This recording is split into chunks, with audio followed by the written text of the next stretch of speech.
It's my pleasure to introduce the host of AI Club, Chris Monier, and his special guest, Kaleb Loosbrock. Let me turn the time over to them. All right. Hey, everyone. Thanks for joining. Let me get the slides pulled up.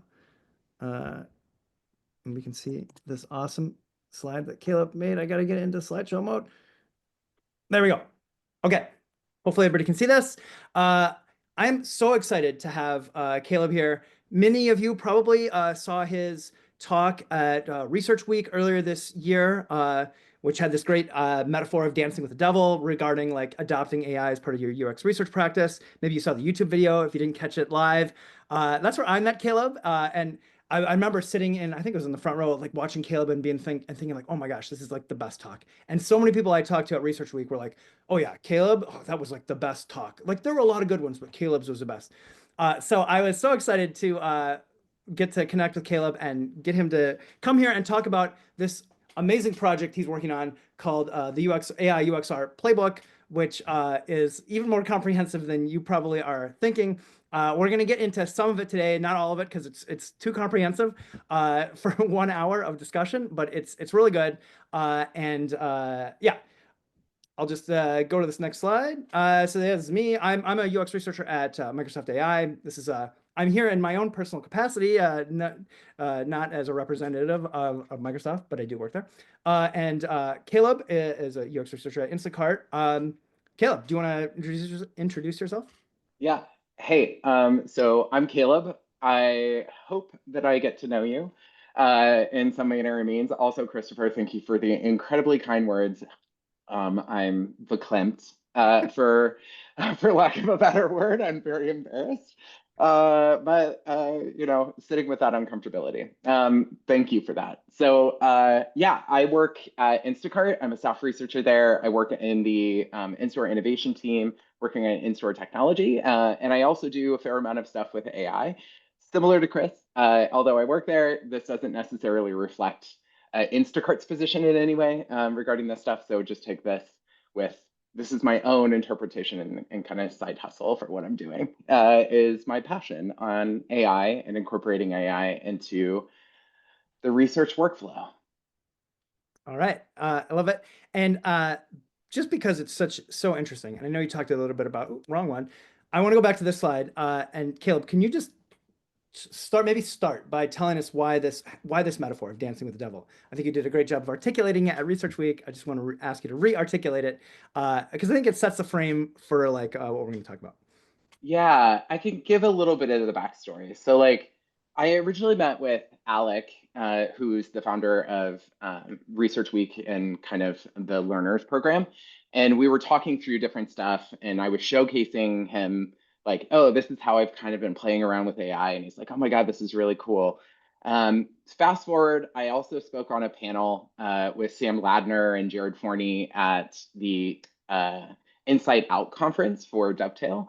And something that kind of came up there was this idea of dancing with the devil. In fact, I think I said that. And then that kind of led me down this metaphor, because what I think when I reflect on my own experience about using AI within my workflow, I feel really conflicted. I have a lot of conflictions a lot with AI, like on the daily. I love it because it's fascinating. It does speed me up in ways, but I also am very nervous about potentially cognitive offloading to this wonderfully, you know, sycophantic tool. But you know, I think that's a shared perspective. There's a lot of people who feel conflicted about their use of AI. A lot of the UXRs that I've talked to in the field are just, you know, trepidatious in using this tool for a lot of those same reasons. And I think what's kind of, it's twofold. It's one, this thing of like, how do we trust it? But then I think there's this other thing, which is the moral and ethical obligations of interacting with AI. And I think that's where this moral dilemma comes up and the metaphor of dancing with the devil. And so like, that's where I'm at. Like, I feel like it ebbs and flows. I go through various amounts of emotions in my usage of AI, from everything from like being mind blown to, beating my head against the wall and being frustrated to also feeling extreme guilt for using these tools. And then also thinking about the water usage, sustainability, like all of these things that I believe the wider world is grappling with is like, how do we ethically and responsibly interact with this technology, but also use it for the greater purposes and greater good. And I think it's just teasing that out. And I don't know, Chris, I'm sure you kind of feel the same way, but also you work on Copilot. So it's like, maybe you're also feeling this. Like, Oh yeah, I mean, I think you can't not. It's such a momentous technological shift, potential shift in many ways, not just UX research, but like all of life. So yeah, no, constantly grappling with it. And I think though that's a good transition to your aptly named framework. Kaleb is the king of acronyms, and I think this is a really good one to start with because I think it represents the how to grapple with the world that we are talking about with respect to AI and UX research. This H.E.A.R.T framework, which I love, and I'll hand it over to you, Kaleb, just to talk about this because I'm going to keep talking about how good Kaleb is at acronyms throughout this. You'll see why, but he is really is the king of acronyms. Anyway, why don't you tell us about this overall philosophy you have for this playbook, this H.E.A.R.T sort of philosophy? Yeah, so I think it speaks to that same dance with the devil. And so when I've been also grappling with it is internally at Instacart. In other words, when talking to other people, I just led an AI within user research 101 course in partnership with user interviews. And as a part of that, there were a lot of questions around like, well, how do we do this? How do I even get started? How do I maintain this ethical boundary and responsibility? And then also, like, what do we do with tooling? Like, there's lots of questions about tooling. I have my own questions about tooling. And I think there's just a lot of ambiguity. But I think that's where frameworks really help, right? Frameworks help to provide definition and clarity in times of ambiguity. When there's shades of gray, it helps to try to give definition to what they are or how we might be able to approach this brave new world of working with AI. And so take these these acronyms with a grain of salt. I'm still workshopping them. Literally, I had this as the art of the dance with AI earlier this week with Christopher, and then we started talking, and I was like, actually, there are some missing elements here that I really should encapsulate in this. And then we quickly riffed on it. So basically, what we have is I give you the H.E.A.R.T framework. This is my current thinking about how we might be able to approach our work and our dance with AI, whatever that dance may be. And maybe it's a tool, maybe it's a feature or a function, or maybe it's a process. But basically, I think there's a couple of core principles that we should do. So you can kind of think of these as product principles, or maybe they're just guiding principles. But number one, I think squarely, this has come up a lot of places, but the number one thing is that we should always maintain our human-centeredness. So what that means is that we prioritize the needs and context and well-being of all people, I believe, in the research process. And so what that means is also not just the participants, which I think they're super important, but also practitioners like ourselves. I think that's the first part. When we're engaging with these tools, we really need to think through the lens of like, how are we making these human-centered? How are we implementing these tools or these features even from a human-centered perspective? What's in it for the people that we're researching, the participants, and then what is in it for us as the practitioners? So that's the first one. So that's the H. There's the experience element. So it should be experience focused, similar to everything and human centered in our work itself. How we are accountable basically for the quality of the experience for the practitioners ourselves, as well as our participants. So that twofold duality is really thinking through that lens as well. So like with these tools that we're going to onboard, what is that experience for them? For ourselves, as well as our constituents, or even the stakeholders or the other people that are involved in that tooling.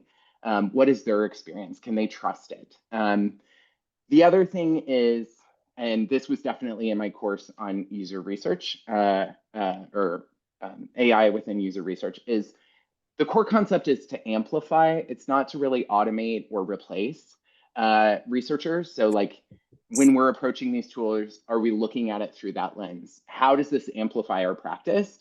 Yes, automation might be able to be at some levels or maybe subtext levels, but there's still like we're a part of that. It should amplify our overall skill set. It should augment what we do. It shouldn't replace what we do or undermine the value of research as a whole. The other thing is responsible by design. This is another part of the way that I think that we should do this. We have responsible AI frameworks that are out there. We should leverage those. And we should approach these tooling through that lens when we're evaluating them. So ethics, privacy, data security, bias, which is a huge thing of all of these models. They aren't just afterthoughts, they're actually embedded in the way that we evaluate them. And then lastly, the T and the heart is transparent. It's transparency. I think we should do that both in the way that we're interacting with these tools, that they are held accountable for being transparent in the way that they're leveraging AI, how they've built their systems, which models that they're using, what kind of like safeguards do they have in place to protect ourselves as well as our participants.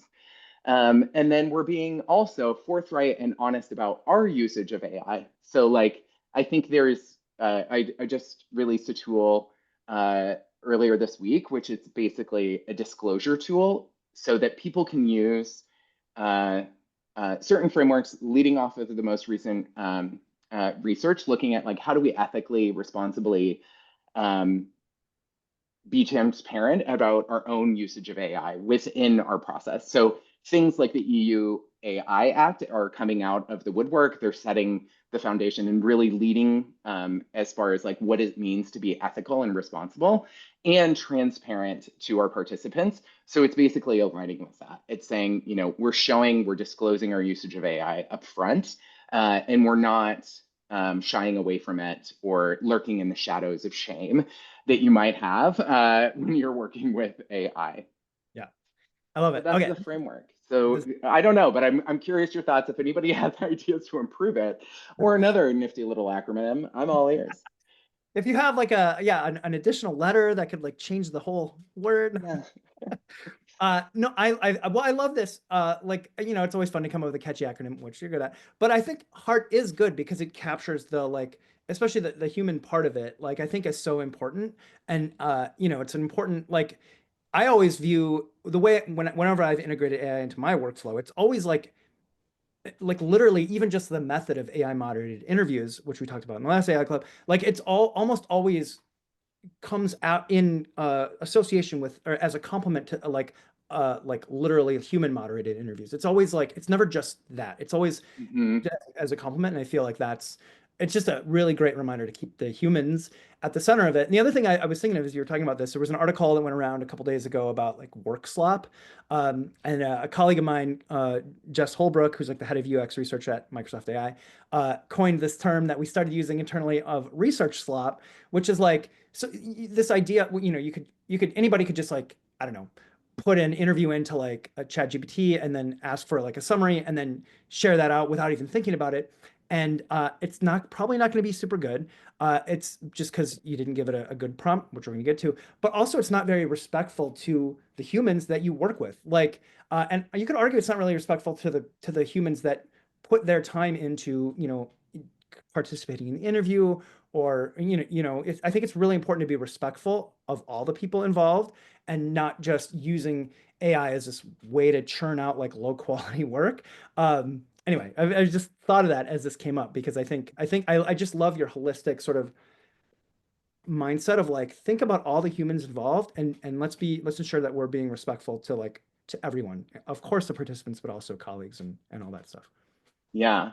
And I think it's the larger thing of like, look, this is the ethos. This is the way or philosophy that we should kind of approach how we're working with AI, how we're integrating or incorporating AI into our process. But you're absolutely true, where there's like even like a larger thing where like maybe it's like integrity that could be added to this framework that we're doing it. Maybe that's part of the responsibility, but I think that maybe it is integrity. There is work slop. There's also like research slop for sure. And how do we maintain, yeah, or maybe it's like I.H.E.A.R.T. Oh, there you go. I don't know. Yeah, sorry. Or, Just took it off or moving. H.E.A.R.T, yeah, yeah, exactly. I'll have to fundamentally reframe the Yeah. acronym. But yeah, I think there's also this other thing which is cool, talking about like the overlap with the Google's H.E.A.R.T framework, which is definitely about user experience metrics. Actually, when I was talking to Chris and I talked about like, oh, maybe it's like H.E.A.R.T, and I was like, actually, but there's already a framework for Google. Yes, but I do think that it kind of it works on that level, but I do like how it's like the H.E.A.R.T framework might be able to reinforce the human element of this dance with AI. Like, and reframe it as like, that's the core part of this. Like, we do all of our work through empathy and building empathy for our end users, as well as like effectively building business outcomes. But I think at the center of it, nothing will be successful unless we put humans in what we value most at the center of our work. Yeah, yeah, totally. I love the active chat, the questions that are coming in, people posting links. That's great. Keep it coming. I think Donald, we'll get to your question. Maybe we'll save that till the end because there's a lot to get through. But I love it. Keep the questions coming with the red question mark. Great job. Okay, let's go to what's the next slide here. All right, CRAFTe. Next acronym. Before we get to that though, all right. So Kaleb, as we were sort of preparing for this, we talked about like sort of like if you zoom way out and you think about what UX researchers do. I mean, there's probably many definitions, but like one way to think about it is like we go out into the world, we gather context, and then we make meaning of it. That's maybe oversimplified, but that's sort of a lot of what's going on. And I think what the sort of next thing we're going to talk about is sort of the importance of or is it translating that sort of workflow of gathering context and making meaning out of it into AI. And the terminology that we sort of that came out of our conversations was this idea of context, which is sort of means something specific in the world of AI, which we'll get to, and then prompting. So context is the stuff we gather. Prompting is how you work with AI to sort of make meaning of it. First, am I stating that correctly? And then second, we can transition into the next framework, which is this one. Yeah. I mean, context and like, I think there's a fundamental reason why everybody's kind of taking a step back and saying, hey, look, context engineering is the new prompt engineering.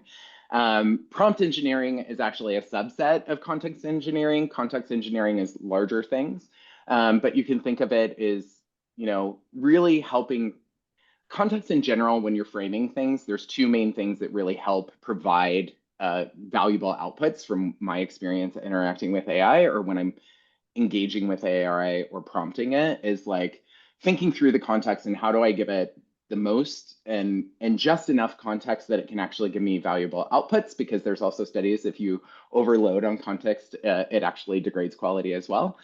So giving it too much context can also be a problem.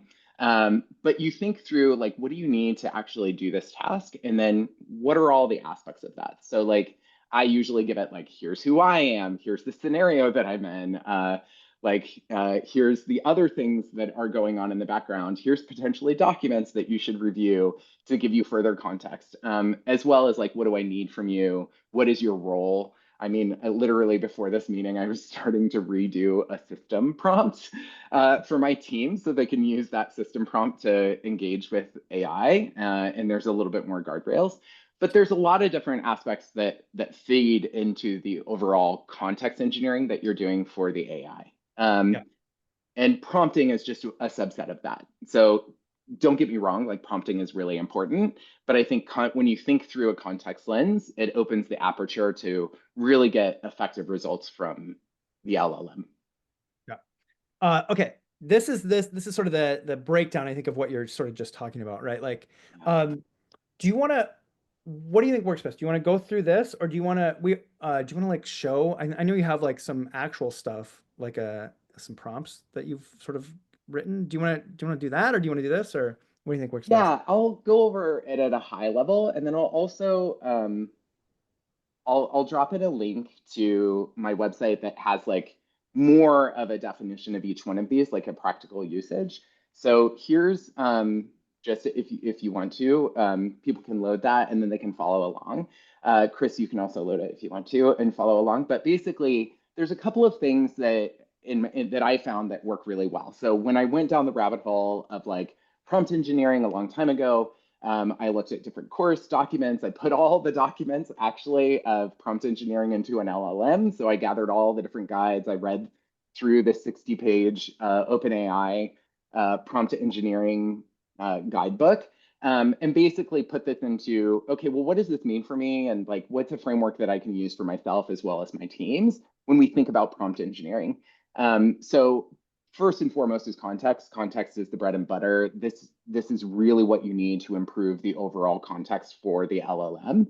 I highly recommend it. So like this is, taking a step back and kind of giving it the overall aspect. So like in this example, you can kind of see on the website, I'm a staff researcher on the Aura Brew product innovation team. So this is definitely a hypothetical. You can think of it as your proverbial acne that you see in a lot of things. So this is my acne, which is Aura Brew. But basically, you can do that to provide it all this context. The best thing that I like to do is like tell it the who, what, where, why, when, and then ideally provide it even my research plan. So in my research plan, I actually have a whole background section that provides more context. If your research plan is a really good template, it should provide everything that is necessary for anybody to get context on your project, right? Whether it's an LLM or it's a stakeholder or it's somebody or some researcher that's picking up your project after you've left the company 5 years ago. Like, that's where it like helps to describe everything about your project. Doing just that vastly increased like the output of the LLM. Like it had more information to go off of so that it could better serve and understand what I'm trying to achieve through this engagement. Okay, and I wanted to ask, like, are you using these for, is this for like when you have like, I don't know, like interview transcripts that you want to be summarized, or are there other moments where you're like applying this a CRAFTe framework? Yeah, I mean, I apply it mainly when I'm initially setting out on a task. So like when I start taking transcripts and then I want some daily debrief summaries or like a summary from the session that's locked up tight that I can then share with my stakeholders. That's what's actually included in this. You'll see at the bottom of this page, I show you the full prompt. Like here's the full prompt example. And so like the other thing that you can see is, so back to your question, basically, yes. And there's certain times that I don't. If it's really exploratory and I don't necessarily know what I need, I may not include all of these different things. So sometimes I have like just the context and I have the role that I give the AI, but other times I don't give the role. It really just depends upon the use case. So there was some findings, and I think it was on the Lenny's podcast, like he interviewed, oh, man, I'm going to forget the guy's name, but he interviewed somebody who did prompt engineering and basically had a red teaming company. He used to work for OpenAI, and then he created his own red teaming private company to work on security of AI models. And he was like, prompt engineering is not, prompt engineering is not dead. You still need to do it. It is much more fundamental about context, but you need to kind of like think about that overall when you're prompting. And I think it's the easiest way to really also understand. Once you kind of get really good at prompting, you really understand the fringe edges of these LLMs and these models, like what works, what doesn't work. If you do it systematically, I know there's a bunch of people out there that do that work systematically. Rose Beverly, I can see you in the chat. She's one of the people who also goes through this. There's Caitlin Sullivan, I believe. I haven't taken her course, but like I've seen a lot and I follow her work on LinkedIn. And just looking through like different prompts, what's effective at kind of manipulating these systems. Or I wouldn't say manipulating these systems, it's more like controlling these systems and guaranteeing better outputs of them. So like to answer your question, yes, and sometimes I do get all of them, sometimes I don't. I do put in here like things where it's kind of optional. Like context, I feel, number one, I put that in everything. I like every prompt or engagement with AI. I really, when I start out my conversation with AI, I always give it context. Um, if it's maybe my personal, actually, that's not true. If I do it in my personal and I'm just like talking with Google Gemini and I'm like, hey, what's going on? What's the weather? Like, I'm not going to give it the context of like, I live in Chicago. Like, you know, tell me what the weather is today. I'm a little bit peculiar. Like, what's my layering strategy? Here's my closet. Like, you know, like I don't necessarily do that, although it actually might be better if I did. But I think that's part of it where it's like understanding what it knows and what it doesn't know, and just assuming that it doesn't know quite a bit about you. Yeah, Which is actually better from privacy perspective. I think, yeah, totally. And I think one of the things I've seen, so I've seen this, observed this just in researching people who are like consumers who are using AI as like part of my regular job, but also like researchers as you get into it, like one of the it can feel a little underwhelming if you don't have a good prompt. Like if you just like Mm, if you just it's sort of magical that like ChatGPT will literally summarize, like if you dump in a bunch of transcripts and you hit and all you say is like summarize these, it'll do like a fine job. Like compared to like 5 years ago, it's like a miracle. Like how does this possibly work? But it doesn't, but then when you actually get into it, it's like, oh, this is like sort of very like middle of the road. It finds a lot of the averages. But like when you give it very specific guidance, like as you have in this like crazy long prompt, like very long. the it but that's sort of like it just like the payoff is really worth it in as far as like Hmm. whether it's the analysis of the transcripts or like if you're just trying to get basic information, like the more specific you can be, the more context you can give it, which is like it's like sort of a muscle I think that has to be built, or like you just have to like practice it and get better and more familiar with it. And I love that you have these sort of example prompts. I'm getting lost in all these, but like I love that this is broken down. These are like really good starting points that I feel like you can almost just like copy paste and swap in your like insert company name here. Um, because it feels like that's a lot. If you're just getting starting on like your journey of using AI in UX research, it's like it's sort of a steep learning curve. So anyway, I'm Hmm. praising this, but like I think anybody out there that's like maybe tried it and it hasn't really worked that well, or like maybe you're just getting started, like I think this is a really good way to sort of get over some of those initial hurdles that like because you can try and be like, well, what's all the hype about, but I think once you are implementing this sort of context sort of framework, it leads to much better results. Yeah, and I think the thing is like, you know, it's a work in progress. Like anytime that you're like, I think people expect out of the gate that it's just going to just fix everything or it's going to be super high quality. And like anything or any new technology or tool, you're going to have to spend some time upfront learning it. Like, what does it do? What does it not do? It's not to the point yet that you can just ask it a really simple question and then it intuitively understands everything that you do. So, like, and people have this analogy where it's like, imagine that it's a research intern or maybe it's a research assistant. Maybe you have a very particular way or format of doing things. Then great. I mean, it's awesome because then you can just give it in your provide it in your prompt and you say, here's a format or here's the example of your work, which offering it examples, which is known as like few shot. So few shot prompting, or when you actually give it a couple of examples of what good looks like, it's amazing how much it improves the quality of the output. And then you can actually start realizing value for it. Like, you know, like I think if you just go in and you use really simple sentences or prompts, like you're not going to get very good results. The Gigo principle of like garbage in, garbage out is definitely applicable here, both from what you give it from a prompt perspective, but also the examples that you provide it, um, and the data that you provide it. So like if your transcripts are not well formatted or it's not structured data or labeled data, it's not going to give you really good outputs. So you do have to spend a couple more times like doing these things. But I also think that that's a fundamental shift. So like what will happen is, yeah, it might speed you up at times, but you're going to have to slow down at certain parts, rework our process around these tools to be like, how do I best leverage these tools ethically, responsibly, and also to get the best quality that we want, you know? Yeah. Yeah.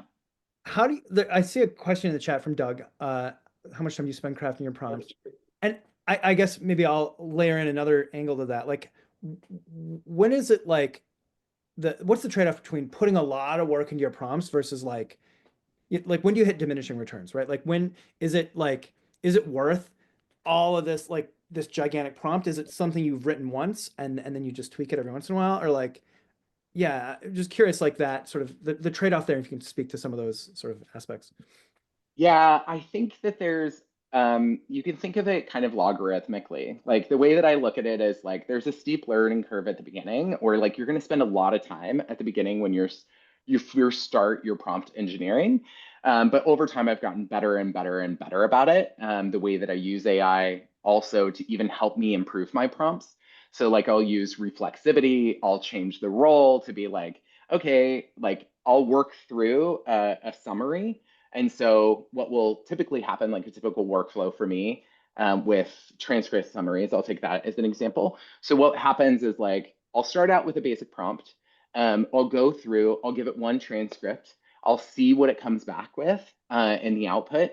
I'll take that, paste that into a Google Doc, start working and riffing off of it and being like, actually, this isn't right. This is different. That's my human in the loop, which I think is vital to not only the preservation of ourselves and our craft, but also our profession. Is like, I still put myself and interject it, and then I take it back, I give it back to the model, and I'm like, okay, now here's an example of what I actually interpreted from that interview and what I witnessed in further context that you might be deriving from it. I need you to update your system, like I need you to update the prompt to actually reflect this new formatting and the detail and the level of detail that you're getting out of this new, like my human in the loop verified response.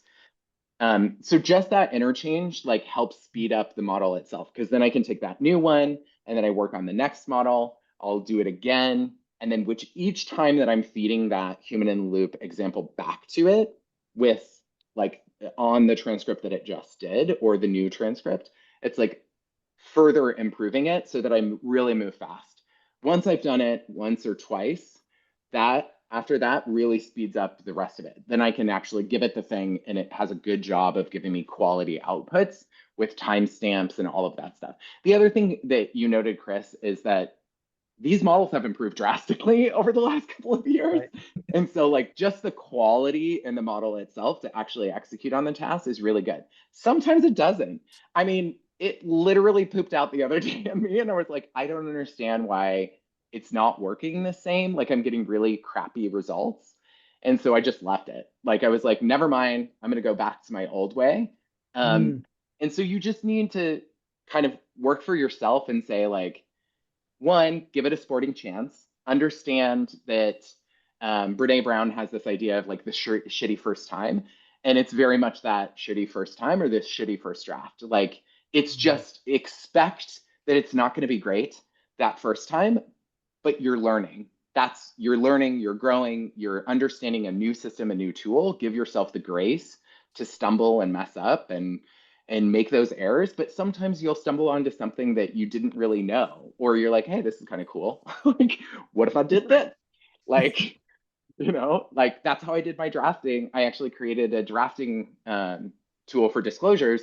And it was like, I was working with AI and then I was like, hey, it was like, it gave me something. And then I was like, actually, could we build this into a website? Like, that's what awesome. if we built this into a web tool? And then it was like, yeah, let's do that.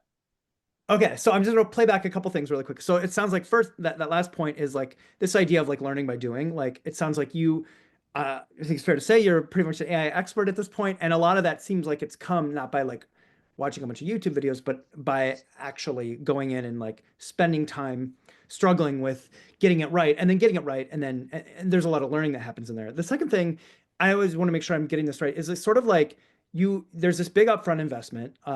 Maybe it's a little less because the models are better. People can just copy paste your prompt, which you've generously shared. But obviously, I have to tweak it. So there's some upfront investment. But then after that, is it sort of just like most of the time it's you providing Hey, examples. die Riechfühle an. Uh, every time you do a study, is it like sort of coming up, like, is that sort of the incremental work that's required, is just adding the relevant examples? Yeah, so a lot of it is like updating the context, so making sure that that's fully there. Some of the stuff that I do for my team is there's some static parts. So like I'm starting to build a prompt library for my team at Instacart and like highlighting the places where it's like, okay, update this. Here's some examples of what you might be able to provide to the LLM in this instance. And then giving it like some of the stuff like formatting, for example, might be the same, but you may want to change the output based upon it. So I think in our profession, because there's a lot of variance from project to project, study to study, that you're going to have to do some level of customization of the prompts for each instance, because not all projects are the same. They're not always, you can't necessarily copy and paste from one to the next. So taking the due diligence to kind of sit down, I'll have another doc, I'll start writing the prompt. I may take the one that I already have, I start adjusting it, reviewing it, and be like, okay, this might be a good first draft for that first interaction with AI. Let's see what it gives me, and then I'll refine it further on the output and be like, now here's the output that I want. And so I'm just constantly kind of training. Prompt engineering in practice is really about creating a repeatable output. And that's kind of the difference in my mind around craft prompting, or like prompt engineering and prompt crafting. So you can think of like crafting a prompt itself, designing the prompt, building out all of that context and that content. That is crafting, because it's my goal isn't necessarily to make it super repeatable where this is a task that constantly happens. To be fair, if you're constantly like you have product trackers or you have survey data that is constantly the same, the format isn't changing, the goals are always the same, then you potentially could do prompt engineering, quote unquote, to get a repeatable result every single time. And then you may not need to change the prompt if at all. Like maybe with model changes, you might have to tweak it, but for the most part, you wouldn't have to change that. But because the variance in my work is so great, I'm always kind of crafting new prompts. I take some frameworks, or from some of these frameworks, some of the prompts that I've already used in the past, and then I tweak them because they may fit better to this time. But yeah. Yeah. One more question in this, and I want to get to that the other part because I know it's important, and then we have a lot of other questions too. But like, do you find yourself, are you using, like, regardless of the tool you use, there's like Gems and Gemini, or like GPTs and ChatGPT, other services have their own way of like storing these things. Are you using that, or is it sort of, do you just have a like sort of a Google Doc with like your prompt in it and you're just copy pasting it every time? I just have a Google Doc. Like, look, this is not a great process. I would actually, if people have suggestions on really great like repositories for prompts, I don't have a great one. I actually thought about somebody was talking about Notion. Like I was like, oh, maybe I should try Notion. We don't have it internally at Instacart, so I've just been storing these things in a central Google Doc with like lots of different tabs now, but like eventually it's like there probably should be like a custom prompt database where it's like, okay, here's what they are. I would love to eventually do that. That's technically actually something that we're going to do on the AI by UXR community that I started, is like actually create more of a prompt library there, because people have already started using prompts or suggesting prompts and refining on them. And then it's like, hey, could you just go and search through this prompt library? There's lots out there though. So I don't know if that's super valuable, but I don't, No, I would like one developed just for UXRs, you know? I think it's good, yeah, because like it might be a little, it might feel a little intimidating if you're just getting started to be like, oh, now I gotta learn this whole new system of like GPTs and like gems and like what even are those things and how do I use them? I like that you, one of the experts, just uses Google Doc. Like I think that's like just a reminder that you don't have to. There's not. While there is like a sort of a learning curve here, it's also very approachable. Like at the end of the day, it's just text. A lot of times there's other stuff, but like anyway, I think that's really interesting. Okay, we only have 15 minutes left, and there's a whole nother Ah! we got to get to. And Uh, this is good. Oh, go ahead. Sorry. oh, no, no, no. Okay. And we have a ton of questions too. So we're probably not going to get to everything, but I wanted to bring this up because I know this is like on people's minds, and this is another part of your whole another part of your playbook. Uh, that's all about tools. And do you want to talk through this, maybe really quickly, and then we can make sure we get to some questions.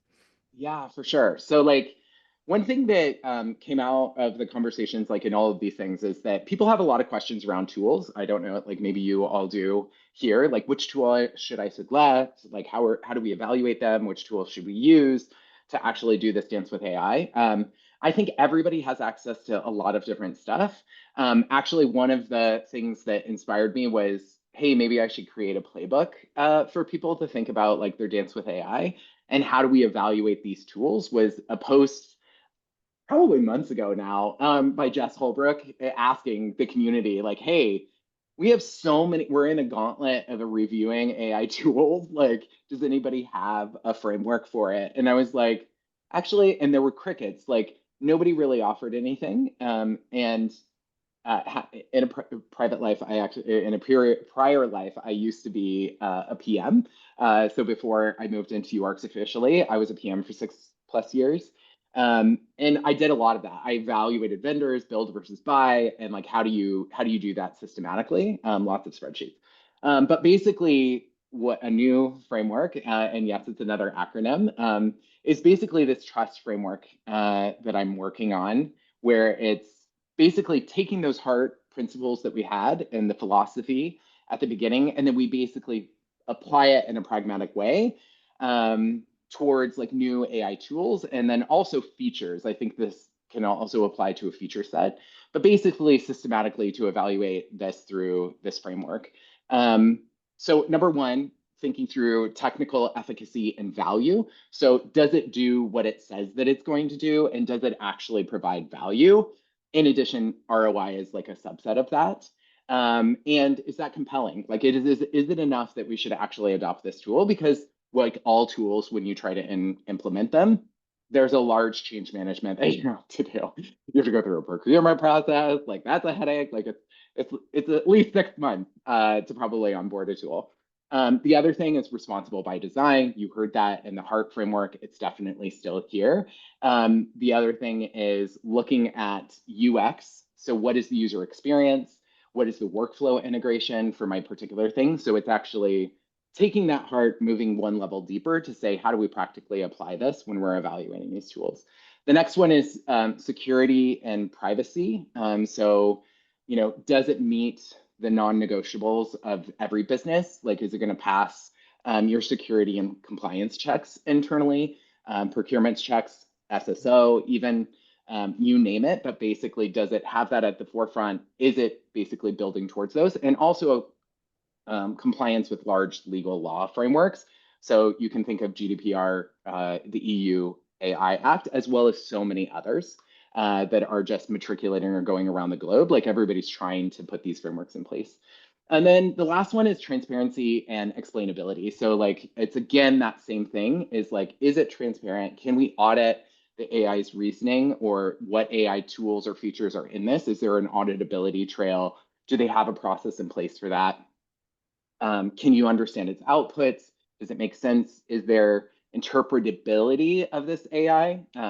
Have they built that in place? Some of that's really hard to do if they're using a black box model. They may be like, no, we can't because we're using Claude or we're using OpenAI's model, and there's not as much traceability built into those tools. But it's good to know those up front. You know what I mean? So I think that's part of it. And then the last one is also disclosure. So like, does it disclose how it's doing, explainability within the tool itself? You can think of explainability XAI frameworks, like are those being applied? Is that evident in the tool? So when it gives me an AI output, is it also explaining its reasoning? Is it telling me why it made the conclusions or the jumps that it did? Yeah. Is this a framework that like, so just putting this into practice, is this like who uses it? Is this like researchers who want to onboard a new tool, research ops? Yeah. I don't know, like yeah, go ahead. I think it's all of them. I think primarily it's going to be ops who's probably going to be using this if you're in a well-established place. But if you're a team of one and you're starting at a startup and they don't have any existing processes, like you might have to be onboarding these tools as well. But maybe there's a way to do that. My goal is to take this and then actually put it into here's a spreadsheet with scoring that you might be able to use. Here's a list of questions, thinking of like an RFI model. Like if you could say, here's your discussion guide when you're interacting with these tool vendors that you could actually systematically go through and ask them questions. And make sure that you're kind of ticking all the boxes, because in those scenarios, if you're like, what I feel is like a lot of teams are just flying blind. They don't know what questions they even need to ask because everything's so weird in this land. A lot of those same things apply. Like it still has to go through a security review when we onboard tools at Instacart. They have a lot of questions that they have to ask, that they want to ask, and that's totally fine. Like we're not held to HIPAA compliance, but maybe somebody else is. So there's going to be a subset of questions that you're probably going to have to add to this framework. This is meant to give you a basis to be like, okay, think through all of these things, add your own sub questions here that you need in your own environment, because context matters and context switches There everywhere we you go. go. No, I love it because it's when I saw this, I was like, oh, there's so many things here that like seem important when you see it, but you might not think of it. Like as a researcher, I'm just like, oh, what what are the capabilities of the tool? Like what are the cool parts? And then you're like, oh yeah, but you have to think about all these other things. So we got a lot of questions too, like from people who in the registration flow. Thanks for submitting your questions ahead of time about like tools that are more secure. And it's probably the answer to that is probably like, well, it depends on your organization's policies, but like, but I think just having this outlined here is like such a good starting point for like, hey, I saw this demo online, or I saw this, somebody mentioned this, I saw an ad in San Francisco at a bus stop for this cool new tool. What should I be thinking about? I think this sort of covers a lot of really great stuff. Okay. Is there anything else you want to add here, Kaleb, before we just go right into some questions? No, I don't think so. I mean, in the interest of time, we could just move to the questions because I want to make sure that we Let's do answer it. those. Cool. All right. So here, these are some of the questions that we got. I just went through quickly and put them in here. I think some of these we've covered, but maybe I want to jump to the bottom one because it's sort of a good one, but it is a good one. It's not sort of a good one. It's a B minus. No, it's a great question. Whoever submitted it, but I think it's on everybody's minds. Like so, this back to this idea of dancing with the devil. Like what like are we like forsaking our own humanity by embracing AI? Are we throwing the baby out with the bathwater? Blah blah blah. So like that last question, as AI becomes fully embedded in research workflows, what aspects of human-led inquiry do you think will become even more valuable? So like the way I interpreted that is like what okay, AI will do more stuff. We will lean on it to do more things. What will then we do? What are we humans going to be like relatively good at? I think Doug had a similar question to this in the chat as well, like regarding where we spend time. So go ahead, Kaleb. What are your thoughts on this one? Yeah, I mean, it's so hard because I wish that I had a crystal ball to read into the future. I wish I was a clairvoyant. That would be Oh, there you amazing. Um, but basically, for me, that's why I think it's so important to have some framework that puts the human at the center of it, because I think if we don't do that with intention, we will lose sight of that. And I'm seeing that among teams all over the board, or people that I talk to, is like they just go over this shiny new technology, whether or not like, and they're starting to forget like, why are you actually building this in the first place? And you're also seeing AI tools flop and fail because they're not answering a critical need. Right. Like if they weren't built from a human-centered perspective. So I think you'll see this pendulum swift that or swing, excuse me, like so it'll swing over here. They're going to go all in AI first, and then they're going to realize, well, that's not really working. Oh, we need to go back and like counteract this. How do we go back to making sure that we're doing things with our constituents and customers in mind? So for me, I think it's like definitely human in the loop, like taking an intentional step back with your teams and evaluating your process. Rose Beverly, who is on the chat. I've seen her talk multiple times. So she has her master framework, which I highly recommend everybody to go look at. But essentially, I do that with my teams anyway. Like we started earlier in 2024, like at the beginning of 2024, we mapped our entire user research process everywhere from the initial scoping and understanding all the way to when we're doing share outs and beyond. And we said, okay, what are the problems here? So we did a meta-analysis on our own stuff to say, like, where are the pain points? Where are our challenges? Okay, now, are any of these suitable for AI to help do? We did that, we pinpointed those, and now we're taking another leap and saying, okay, let's do a task analysis. So we know how to do that. We're researchers, we're UX researchers. Let's do a task analysis on this one thing, go really deep. We asked each one of our teams to go through this recently. We did paired programming, and we said, okay, you pair together, you map your process, now come up with an ideal AI assisted flow. Where is the AI coming into the loop? What are all the human tasks? And more importantly, where are the human gate and checkpoints to make sure that we're making sure that all of this is in the loop? Like, so that when we design agents or an agentic system, if we ever get there, that it's intentional and we make sure that we have those gate points so that we're not, kind of haphazardly automating ourselves out of a job, but we're also making sure that there's quality and the humans are fundamentally in the center, both from the participant perspective as well as the practitioner's perspective. So Yeah. like that kind of approach. Yeah, I love think it. what's going to be more important, ethnography. So I think getting Mhm. back to the roots of what we're doing, not really anchoring on what people say, going back to what things like noting what people do. I think I've seen people veer away from that quality in our craft. And so I think we'll be anchoring a lot more. I hope that teams anchor a lot more on what is the ethnography of it? How can I make sure that I'm applying best practices, that I'm really serving and rooted in observation rather than just what people say or interpret what they say? AI isn't good at that. It's not a mind reader, as well as us. We're not a mind reader, but it doesn't pick up on all those context clues. It doesn't pick up in the physical space where it's like, oh, their room is a shit show, like for lack of Right. a better term. They're actually busy, even though that they say that they're super put together and well organized. And it was like their background actually said something different. Yeah. So what is that? You know?